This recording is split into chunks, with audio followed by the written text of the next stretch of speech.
So here in section 4, I'm going to talk a bit about genetics and health. So when it comes to genetics, we always have sex chromosomes, which going to determine the gender of the baby. For example, if the baby would just have two X chromosomes, it's going to be a girl. If they would have one X and one Y, it's going to be a boy. So always chromosome X going to be from mom because obviously women, they do have only like X, they don't have any Y. And chromosome X or Y, they're gonna come from daddy. So like basically it is like the daddy who gonna like the father actually. Like I'm saying daddy like I'm like 5 years old. But the point is it's the father that's gonna actually determine the sex of the baby. Because like the Y comes from them, the X always gonna come from them. Mom only can provide one X. Like she only has just X. So there is a narrative out there. They're just saying that, yeah, for example, I mean, like back then, like 200 years ago, they were just saying that, yeah, this mom, she can only carry like girls. She cannot just give birth to, let's say, boys. But the problem is father, like they do have Y chromosome, so that's why. Yeah, there are like some types of research that's going to demonstrate whether a characteristic is like based on genetics or based on the environment. We talked a lot about this stuff in developmental psych. I'm hoping that you learned that from your other courses. But studying of families, like especially like adoption studies, can help us a lot. Just understand whether like a characteristic gonna come from the environment or it's gonna come from biological parents. Then another type of a study gonna be twin studies, and the last one gonna be just studying like adopted children itself, not adopted family. So here let's talk about immune system. So immune system is just always about understanding the infection and what's gonna cause infection and microbes and how it can just spread between people. They're gonna be like different types of infection. And like the way infection gonna actually transmit from one person to another or from one person to like 1,000 person. Number one gonna be direct transmission, in which like it's just like direct. Like for example, I'm coughing on your face and you're gonna get the flu. Another one gonna be indirect transmission. For example, I would just cough, let's say, on a surface, then you're gonna touch that surface, you're gonna get that. The other one gonna be biological transmission, which gonna be based on your biology, and the last one gonna be mechanical transmission. We don't like that at all. For example, it's just coming from cockroaches because the cockroaches, they do have like some stuff on their legs. And they actually can just transmit the whole microbes and disease. Same goes for flies, or even ants, like, yeah, like insects, some sort of insect, but this is like mechanical transmission. Your book did a great job explaining them, so just read that. They're not gonna, I mean, I would hope that there wouldn't be any question from this because honestly, I don't like cockroaches, but just try to understand them. So okay. So infection, okay, how we can just get infected to a flu, but like a person close to me, they cannot. The problem here is just, I mean, the point here is just the number of like organisms and like different type of organism that like we all have in our body. And another one gonna be our defensive capacities. Definitely, I'm different. Like my body's immune system is just very different from, for example, my sister, my brother, or even my friends, right? Everybody just different. Which I do have a story for you guys. Like back in Iran, like when I was living in Iran, I was living in Tehran, which is like capital city of Iran. It's a very big city, and the air is just terrible. It's just very polluted. It's just very bad to the point that like even like sometimes during the winter they're gonna shut down like the whole university or like the whole factories and all that, like the whole city, actually the capital city, for like maybe 10 days or a week because of the weather. Like literally, if you would just breathe, you're gonna get sick because like there are like so many nasty chemical substances in there. And this is not just Iran, this is like other big cities. This is not only just Tehran capital city, there are like other big cities in Iran that this gonna happen. So when I was living in Tehran, I was just getting sick during winter, like almost every day. Seriously. Like it was just very like typical for me to just go to the hospital, like get some shots and just be able to just stand up and perform. In general, my immune system was not the best at that point. I didn't used to eat well. I didn't work it at all, and I did have a lot of stress, and because like my job was just very stressful. And so yeah, basically my mental health, it wasn't good. My physical health wasn't good as well, and my body, like the whole, let's go back, like my organisms, it wasn't the best as well. So the whole body's defensive system, it was just bad. So that's why I was just getting sick all the time. And I actually thought there is something wrong with me. So I was just going to get tested almost everywhere, but I couldn't figure out, for example, what's the problem. Long story short, then something happened and I came here. I lived in Georgia for like a year and I could see that, okay, I mean, I'm okay. I'm not getting sick every day and this is winter and all that. Then for my internship, I went to New York and I lived in New York City for like 4 months, even though it was summer. And during the summer, New York City, just very good weather, less pollution. I was just getting sick again and again every day. The point here is, so when I was living in New York, I had to take trains and public transportation. I was just touching like different surfaces. I was just interacting with like, not gonna lie, 100 people every day because like it's a big city. If you want to get coffee, you definitely need to talk to someone. Like people are just very approachable. So, but here in Georgia, when I'm living here, I'm just gonna get my coffee. Maybe like two people, they are staying at a Starbucks or like other coffee places. We barely talk unless I would just go teaching somewhere or unless I would just do a talk at some universities.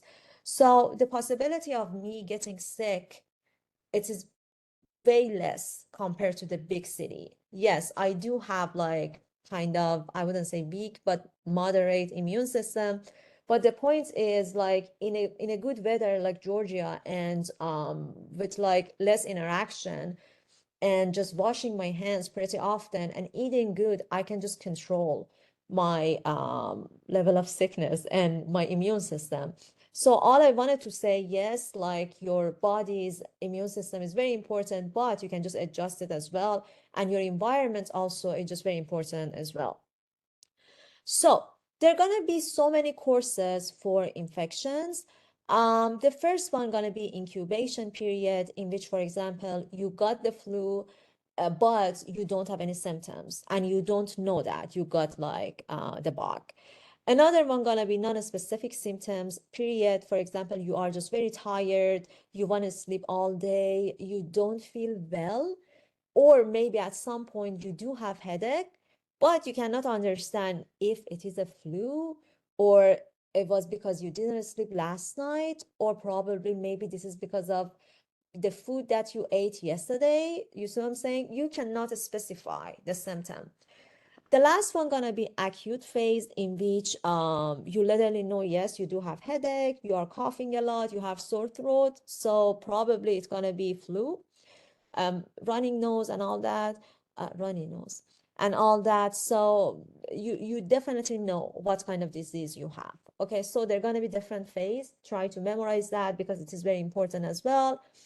So now let's talk about immunity. Immunity, just your body's like resistance to invading organisms. We do have like different ways of being immune. First of all, gonna be natural immunity, in which like in general you do have like some antibodies inside of your body which gonna protect you. Another way gonna be acquired through disease, in which like for example you got the flu this year, so probably you are just kind of protected for the next like the same virus like for the next 2 months probably, but you're gonna get that again next year. Another way gonna be passed from the mother to the child at birth, and it's gonna be based on breastfeeding. So it just, I guess obviously you can tell what is that from just reading this. So if you would just do breastfeeding, your baby gonna actually get protected, because like you actually pass some antibodies to your babies. And that's why, for example, they are saying that breastfeeding is better. Again, I don't want to just brag about my course, but the point is in my developmental psychology, we talked a lot about whether breastfeeding is just the best option or not. Because, like, yes, it does have so many benefits, but on the other hand, it's gonna put women in the pressure of they have to do that even though they would not. Because, like, maybe mentally you don't like to breastfeed your child. I don't know, maybe you did have some sort of problems before that, you cannot produce enough milk or like something like that, or maybe you don't like that in general. So no one should just push you or like shame you on like not breastfeeding your child. So I wouldn't say, I mean, I support breastfeeding if a mom would like that, but I wouldn't push or promote breastfeeding in general, saying that this is the best way possible. Yes, it is the best way possible, but mom's mental health is just important as well. So it's a long story. We can debate on that, and I'm very open about any sort of other criticism about my idea, but I'm just opening up about this. So the last one gonna be artificial immunity.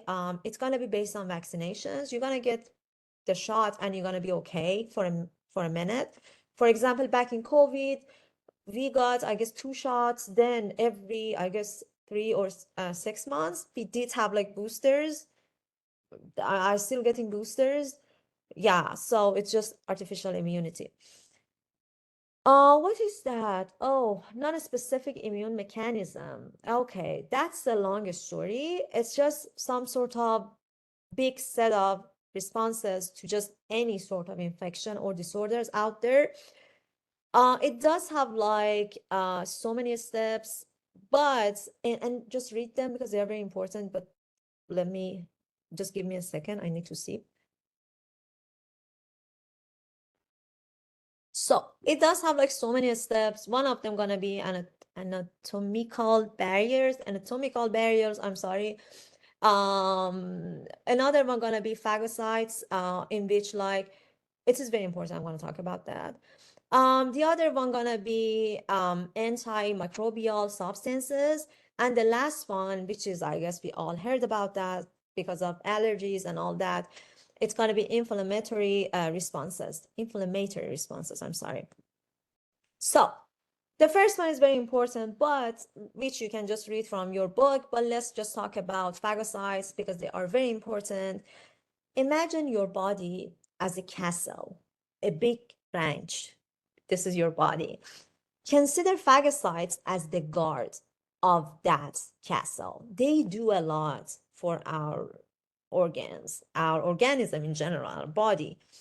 And the fourth one, like inflammatory responses, my goodness.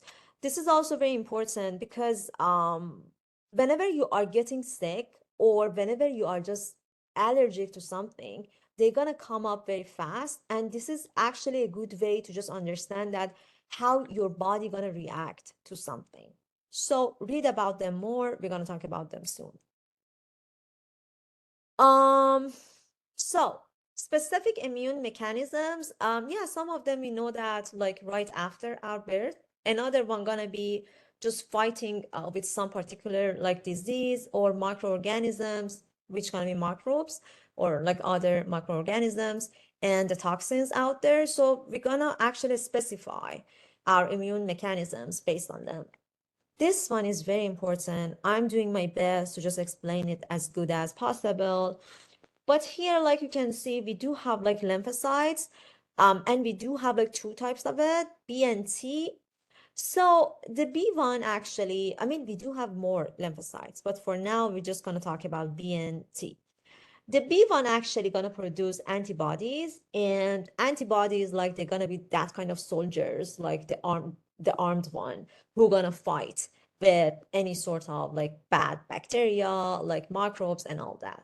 The T1 is a very funny one because like they actually produce something that's called cytokines, and it's gonna get activated and they're gonna just fight like with any sort of microbes and all that. You should consider cytokines as some sort of siren So whenever something is just attacking us, whenever we do have like something as a as like microorganisms or a microbe in our body, cytokines, they're gonna be like sirens, just ask all other white cells to just come and help us to just fight against any sort of flu disease. So they are just so good. I love them. Seriously. I mean, without them, we couldn't be here. Like every day we have to just say thank you to God to just have them. But here you can just see phagocytes as well. Phagocytes, they are actually, let's say they're gonna eat uh, like the microbes after like after the microbes gonna get killed. Like any sort of residue, they're gonna be eaten by phagocytes. This gonna be their main responsibilities here. Okay, but they do have more when it comes to other situations. But since we are just talking about this guy, like the whole this whole figure, I'm just mentioning their eating and cleanup responsibilities, but they are good kids too. I'm going to talk about other stuff more, but again, it's going to be genetics and immune. I just broke down them because like I was just doing the lecture, then I noticed that I'm just talking a lot. And I don't want to just make any lecture more than like 10 minutes. I mean, I'm trying. So